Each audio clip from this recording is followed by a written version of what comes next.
नमस्कार सभी को। आज हम हरियाणा जो सीईटी के जो पेपर हो रहे हैं ग्रुप डी के, उसमें हिंदी के 10 प्रश्न पूछे जा रहे हैं। हम उन्हीं 10 प्रश्नों को हल करेंगे, देखेंगे कि किस तरीके के क्वेश्चन पूछे गए हैं और सही उत्तर जानने का प्रयास करेंगे कि कौन सा उसका सही उत्तर है। व्याख्या के साथ समझाया जाएगा कि क्यों वह उत्तर सही है। ये मेरे पास 21 तारीख का पेपर है इवनिंग शिफ्ट का। मॉर्निंग शिफ्ट के 10 क्वेश्चनों की जो सॉल्यूशन थी वो हमने यूट्यूब पर अपने चैनल पर डाल दी है। तो आज ये इवनिंग का पेपर है और जो है इनको हम सॉल्व करेंगे।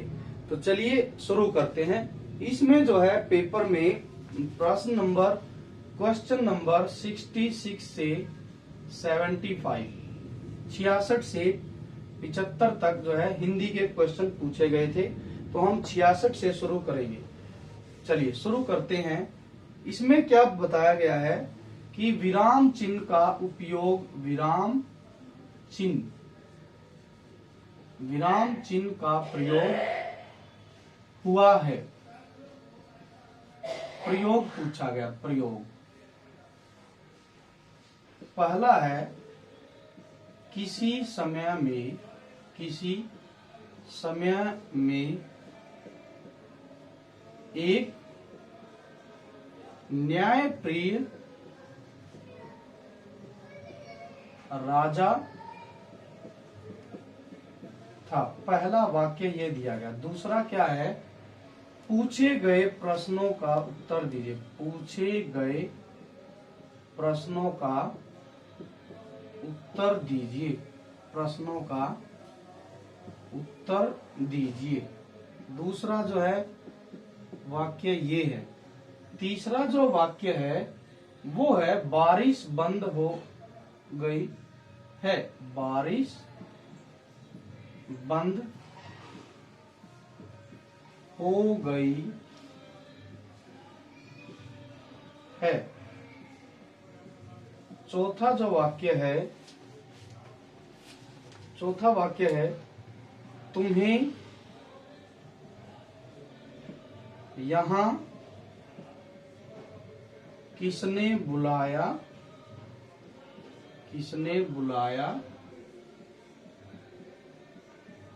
है। यहाँ पर कोमा लगाया। पूछे गए प्रश्नों का उत्तर दीजिए। ये 4 जो है वाक्य थे और ये बताना कि प्रयोग हुआ है। तो देखिए पहला जो है किसी समय में। अब पहली बात तो यह है कि मैं एक बार इसी को एक क्लियर कर देता हूं कि विराम चिन्ह कौन से होते हैं। विराम चिन्ह देखिए, अब फिर अपने आप समझ आ जाएगा कि क्या है इसका सही उत्तर। विराम चिन्ह जो है 3 प्रकार के होते हैं। एक तो होता है अल्प विराम, दूसरा होता है अर्ध विराम, और तीसरा होता है पूर्ण विराम, जिसको हम अंग्रेजी में फुल स्टॉप भी बोलते हैं। ये पूर्ण विराम है, ये अर्ध विराम है और ये कोमे को हम अल्प विराम बोलते हैं। अब देखो पहला वाक्य, विराम चिन्ह का प्रयोग हुआ है, ये पूछा है किसी समय में। ये भी तो विराम चिन्ह का ही उपयोग है। ये आ गया अर्ध विराम है। एक न्यायप्रिय राजा था, ये भी पूर्ण विराम है। तो इसमें 2 हो गए, ठीक है। और जो है इसके बाद क्या, पूछे गए प्रश्नों का उत्तर दीजिए, इसमें भी पूर्ण विराम है। बारिश बंद यहाँ फिर लगा दिया है। हो गई है, ये भी पूर्ण विराम है, ये भी पूर्ण विराम है। तुम्हें यहाँ, इसमें एक ये चिन्ह और दे रखा था विस्मय आदि बोधक, और यहाँ पर पूर्ण विराम दे रखा है। अब इस हिसाब से तो क्वेश्चन में हर जगह पर जो है उत्तर जो दिए गए हैं पूर्ण विराम का प्रयोग हुआ है। तो इसका उत्तर हम पूर्ण रूप से एग्जामिनर जिसने पेपर बनाया है उस पर छोड़ते हैं। अब कौन से को ठीक लगाओगे, ठीक है, क्योंकि इसमें भी 2 पूर्ण विराम यूज हुए हैं। पूछे गए प्रश्नों का उत्तर दीजिए, इसमें भी यूज हुआ है। बारिश बंद यहाँ भी हुआ है। तुम्हें यहाँ किसने बुलाया है, यहाँ पर भी हुआ है। तो किसको आप टिक करोगे? तो ये इसका आंसर हम एग्जामिनर पर ही छोड़ देते हैं। कौन सा इसका उत्तर वो सही मानेगा। हाँ, मेरे हिसाब से जो सही हो सकता है, मेरे हिसाब से इसका आंसर होगा बी, क्योंकि इस वाक्य में किसी समय में एक न्यायप्रिय राजा था। ये जो विराम चिन्ह लगा ये न्याय संगत नहीं है, उचित नहीं है। बारिश बंद हो गई है, यहाँ पर भी लगा गया है। यदि इसको हम सीधा बोलते बारिश बंद हो गई है, तो ये दो दो लगा दिए, इसमें एक से भी काम चल सकता था। जो एक्यूरेट जो है बोलने के हिसाब से, उच्चारण की दृष्टि से, ये जो वाक्य दिया गया, पूछे गए प्रश्नों का उत्तर दीजिए, मेरे हिसाब से ये उत्तर इसका सही हो सकता है, क्योंकि चारों में ही दिए हैं और ये कंफ्यूजिंग क्वेश्चन है। अब ये डिपेंड करेगा कि एग्जामिनर ने इसका आंसर क्या सोच रखा है, तो इसको हम ऐसे ही अपने हिसाब से देख लेंगे। इससे अगला क्वेश्चन है, क्या है इसका क्वेश्चन अगला, 67वां क्वेश्चन है, वाक्यांश के लिए एक शब्द बताना है। वाक्यांश के लिए एक शब्द, वाक्यांश के लिए एक शब्द, वाक्यांश के लिए एक शब्द। वाक्य क्या दिया गया है, आप विश्वास के योग्य, और इसको कर दिया इसने अंडरलाइन, इसको क्या कर दिया अंडरलाइन, विश्वास के योग्य नहीं है, नहीं है। विश्वास के योग्य के लिए उत्तर क्या क्या दिए हैं, देखिए, विश्वसनीय, विश्वसनीय, विश्वसनीय। दूसरा क्या आंसर है, विश्वासदायी। क्या है आंसर, विश्वासदायी। तीसरा क्या आंसर है, विश्वासवान, विश्वासवान, विश्वासवान और विश्वासी, ये दिए गए। विश्वास के जो योग्य होता है उसको हम विश्वसनीय बोलते हैं, उसको क्या कहते हैं, विश्वसनीय, मतलब जिस पर विश्वास किया जा सके, ठीक है ना, जिस पर विश्वास किया जा सके, उसके लिए सही जो शब्द है वो है विश्वसनीय, है ना, विश्वसनीय। वो महिला हो सकती है, पुरुष हो सकता है, ठीक है, बुजुर्ग हो सकता है, कोई भी हो सकता है, तो विश्वास के योग्य, विश्वसनीय। इससे अगला बढ़ते हैं, 68वां क्वेश्चन देखते हैं। इसमें लिखा है, मेरी आत्मजा अब विदेश में रहती है। मेरी आत्मजा विदेश में रहती है, में रहती है। देखिए, और अंडरलाइन किसको किया है, आत्मजा को। अब इसमें क्या पूछा है, पर्यायवाची बताना है। जो अंडरलाइन किया है उसका पर्यायवाची बताना है। क्या क्या ऑप्शन है, क्या क्या ऑप्शन है, पत्नी, पत्नी, बहन, बेटी, पत्नी, बहन, बेटी, और चौथा ऑप्शन है माँ। ये इसके उत्तर दिए गए। देखो, माँ नहीं है इसका उत्तर।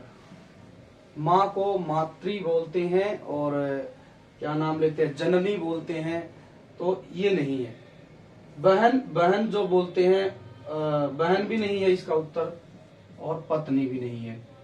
तो सही उत्तर क्या बच गया, बेटी बच गया। क्यों, क्योंकि बेटी के बहुत सारे पर्यायवाची हैं, उनमें से ये भी है। बेटी को हम पुत्री बोलते हैं, पुत्री, सुता भी बोलते हैं, और आत्मजा भी बोलते हैं। तो इसका पर्यायवाची क्या हो जाएगा, आत्मजा किसका पर्यायवाची है, बेटी का। तो यही इसका सही उत्तर है, बहन, पत्नी और माँ। इसके ऑप्शन में ये जो है तीनों गलत है। आगे बढ़ते हैं, चादर के बाहर पैर पसारना, चादर के बाहर पैर पसारना, चादर के बाहर पैर पसारना।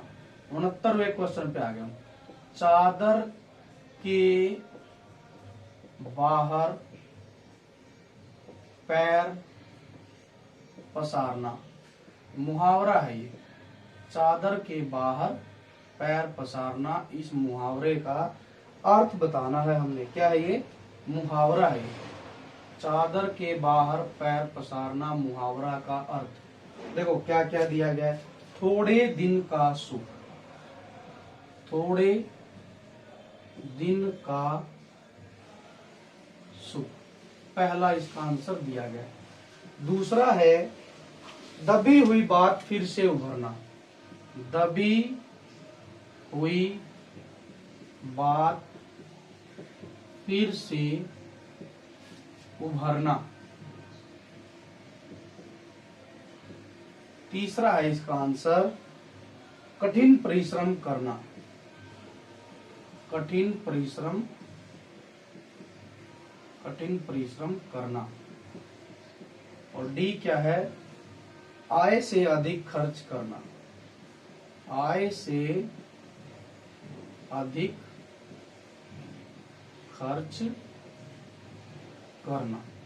ये इसके ऑप्शन के दिए गए हैं। इसका डायरेक्ट भी बता सकते हैं, लेकिन हम एनालिसिस करेंगे कि इन बाकियों के क्या आंसर हो सकते हैं। थोड़े दिन का सुख, ये गलत है, क्योंकि ये जो मुहावरे का अर्थ है, इसका मुहावरा है 4 दिन की चांदनी, 4 दिन की चांदनी। इंग्लिश में इसको बोलते हैं 4 days wonders, ठीक है, 4 दिन की चांदनी। तो ये तो इसका है, तो ये होगा नहीं। इसके बाद है, ये भी गलत है, क्यों है, दबी हुई बात फिर से उभरना। ये अर्थ है किस मुहावरे का, ये अर्थ है गड़े गुर्दे उखाड़ना। ये जो अर्थ है गड़े गुर्दे उखाड़ना, ये तो इसका है उत्तर, ये भी उत्तर नहीं है, गड़े गुर्दे उखाड़ना। फिर है कठिन परिश्रम करना, कठिन परिश्रम करना, ये भी नहीं है। क्यों नहीं है, क्योंकि ये जो क्या नाम लेते हैं अर्थ है किसी और मुहावरे का है। वो मुहावरा कौन सा है, जी जान लगाना, ठीक है, जी जान लगाना, या फिर ऐसे बोल सकते हैं जी तोड़ मेहनत करना। तो ये तो उसका हो गया, ये भी नहीं है, तो बच कौन सा गया, सही उत्तर हमारा हो गया आय से अधिक खर्चा करना। तो यही इसका राइट आंसर है। 70वां क्वेश्चन है। 70वें क्वेश्चन में एक शब्द दिया गया है परमार्थ, परमार्थ। 70वां क्वेश्चन क्या कहता है, परमार्थ जो शब्द है, परमार्थ, इसका संधि विच्छेद करना है, संधि विच्छेद, संधि विच्छेद। पहला क्या उत्तर दिया गया है, परम प्लस आर्थ, परम प्लस आर्थ। ख उत्तर क्या है, परम प्लस अर्थ, परम प्लस अर्थ। तीसरा क्या उत्तर है, पर प्लस मार्थ। और चौथा क्या उत्तर है, प प्लस रमार्थ।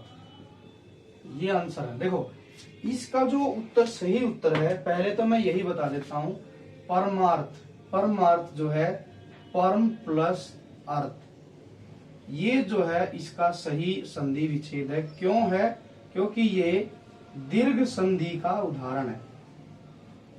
और दीर्घ संधि में क्या होता है, दीर्घ संधि में अ प्लस अ जुड़कर आ बनाता है। दीर्घ संधि में अ में अ जुड़ के आ बनता है, ठीक है। यहाँ पर भी ऐसा ही हुआ है, ठीक है। म में अ भी है, ये भी आ है, और इन दोनों का, इसको भी अ को जोड़ देंगे और इसको भी अ को जोड़ देंगे, तो ये आ बन जाएगा, ठीक है, माँ बन जाएगा। म में अ है, यहाँ भी अ है, तो म प्लस अ, आ बन गया।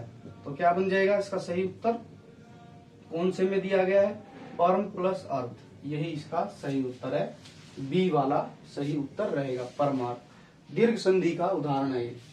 आगे है, इससे आगे बढ़ते हैं। 71वां क्वेश्चन क्या कहता है, तद्भव शब्द चुनना है।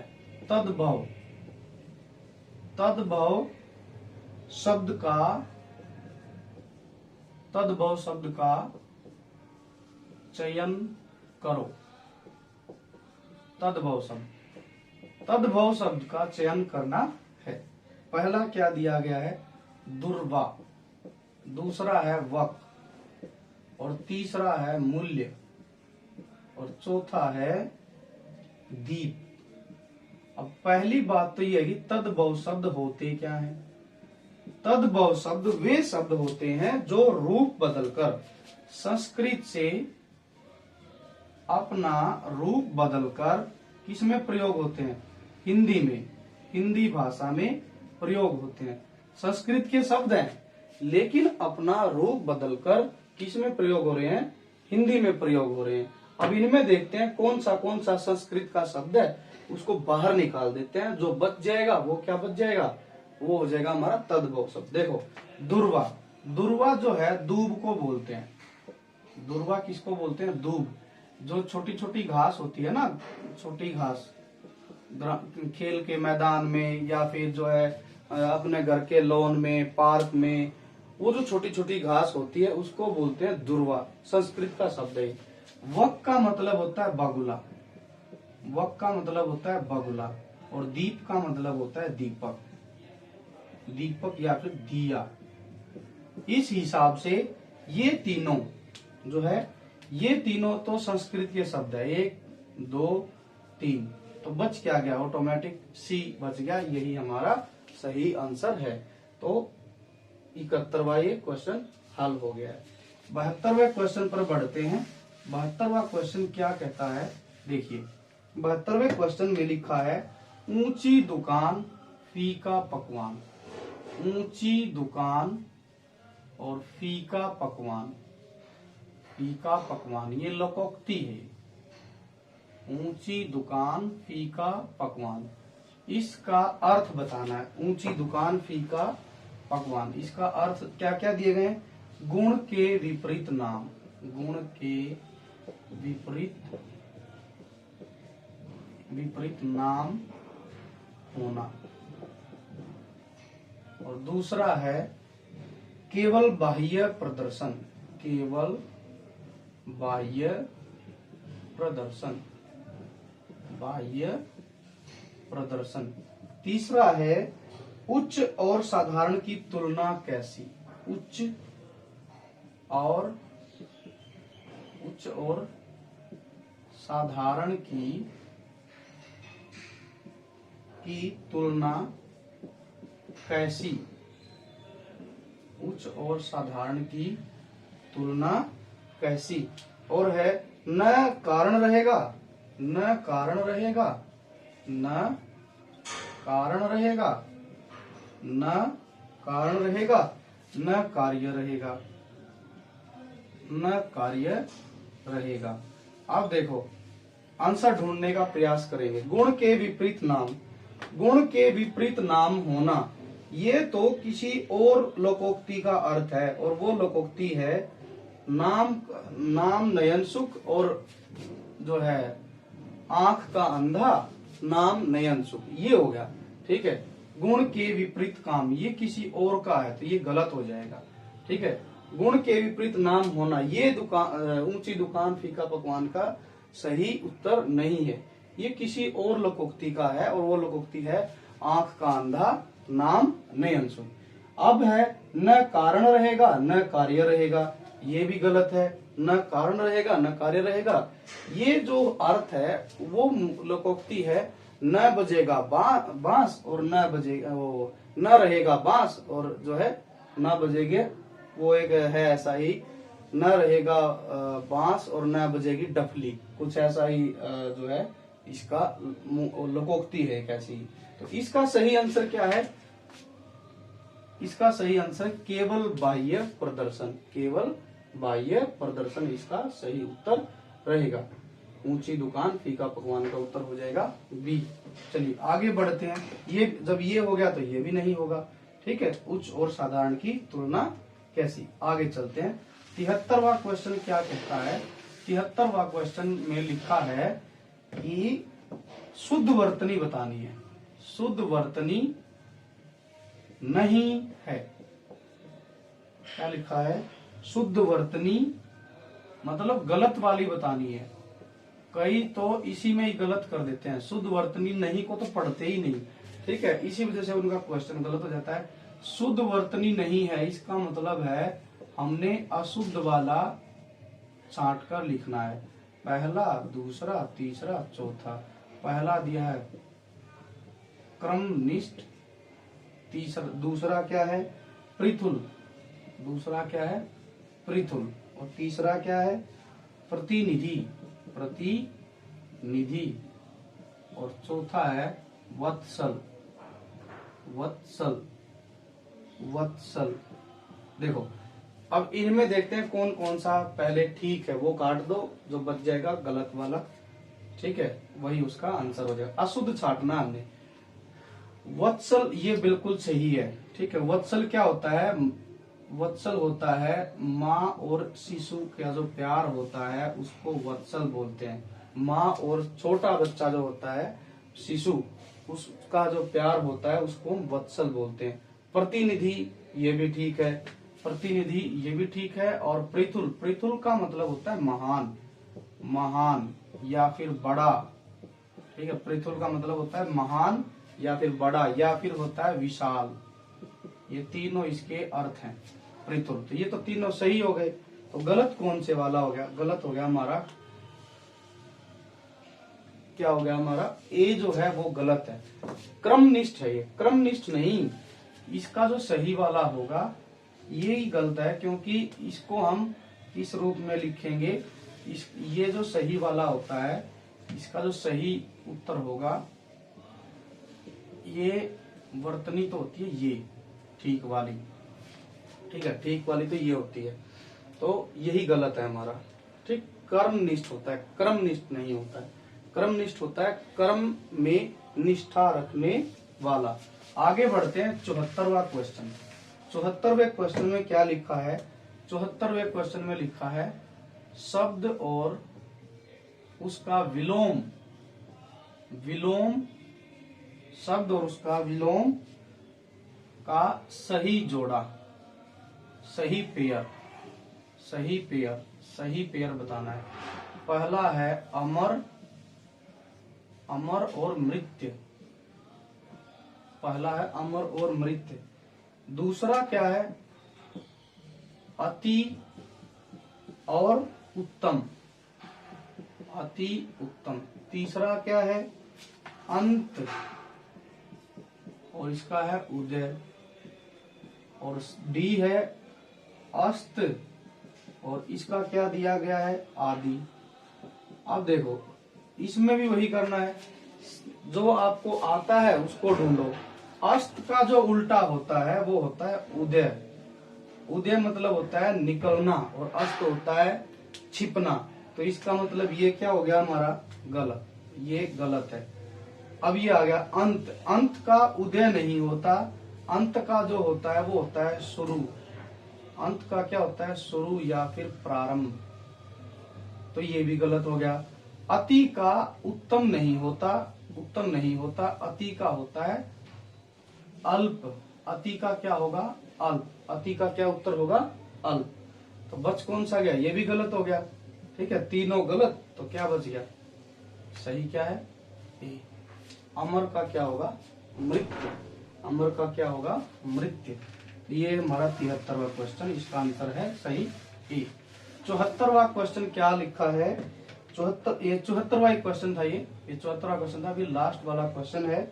इसमें कर्म कारक का उदाहरण नहीं है। कर्म कारक का उदाहरण नहीं है, उदाहरण नहीं है। क्या पूछा है? उदाहरण नहीं है, कर्म कारक का उदाहरण नहीं है। कर्म कारक की विभक्ति क्या होती है? आपको पता है, कर्ता की विभक्ति होती है ने, कर्म की होती है को, ठीक है, को विभक्ति होती है।